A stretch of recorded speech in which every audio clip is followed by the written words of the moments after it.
रणबाऊ में शहीद अरशाद मेमन जे कातिलन जी गिरफ़्तारी लाइ शटर बंद हड़ताल रैली ऐं ज़बरदस्त धरणो।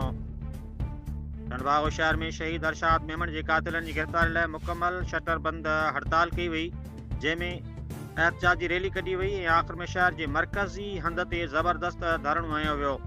एहतजाज कंदड़नि बाक़ाइदे शामियानो लॻाए धरणो हयो, जेको अञा ताईं जारी। एहतजाज में शामिल अॻवाननि ऐं शहरनि जो चवणु आहे त इलाइक़े में वधंदड़ बदअमनी, बेगुनाह माण्हुनि जे क़त्ल ऐं पुलिस जी बेहसी अवाम खे सख़्तु परेशान करे छॾियो आहे। हुननि चयो त शहीद अरशाद मेमन खे बेरहमीअ सां क़त्ल कयो वियो, पर अफ़सोस जो अञा ताईं कातिल आज़ाद घुमी रहिया आहिनि, जेको कानून ऐं इंसाफ़ ते सुवाल उथारे थो।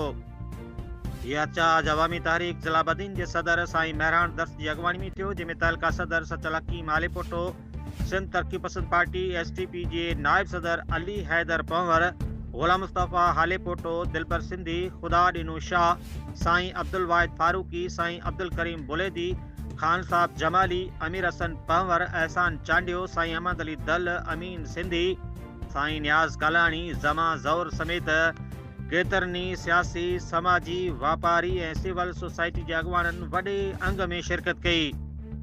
मुक़ररीन पंहिंजे खिताब में चयो त हाणे हिन इलाइक़े में धरणो हणण खां सवाइ इंसाफ़ मिले ई नथो। हिननि इल्ज़ाम हयो त पुलिस ऐं लाॻापियल इदारा असर रसूख़ हेठि कमु करे रहिया आहिनि ऐं असुल जवाबदारनि खे बचायो पियो वञे। अॻवाननि मुतालबो कयो त शहीद अरशाद मेमन जे क़त्ल में मुलवस सभिनी जवाबदारनि खे फौरी तौर गिरफ़्तार करे कानून मूजिबि सज़ा ॾिनी वञे। एहतजाज कंदड़नि हुकूमत सिंध, IG सिंध पुलिस ऐं ज़िले इंतज़ामिया खे सख़्तु ख़बरदार कंदे चयो आहे त जेकॾहिं फौरी तौर कातिलनि खे गिरफ़्तार न कयो वियो त एहतजाज जो दाइरो अञा बि वधायो वेंदो, जंहिंजी मुकमल ज़िम्मेवारी इंतज़ामिया ते आइद थींदी। धरणे सबबि टंडोबागो ऐं आसपास जे इलाइक़नि में ट्रैफ़िक मुतासिर थी, जंहिं ते शहर जूं अक्सर दुकानूं बंदि रहियूं।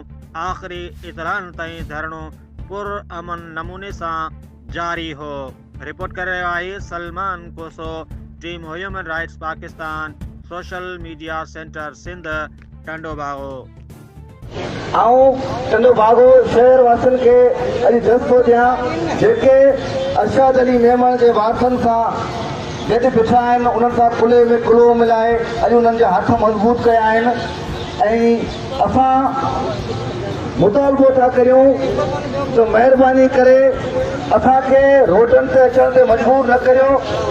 हाणे अलाए छो ख़बर न आहे त सिंध में इहो सिलसिलो हली चुको आहे त कंहिं सां बि जेकॾहिं ज़ुल्म थिए थो त केरु जेसिताईं हुनजा माइट एहतजाज नथा कनि, धरना या रोडनि ते नथा अचनि, तेसिताईं उन्हनि खे इंसाफ़ नथो मिले।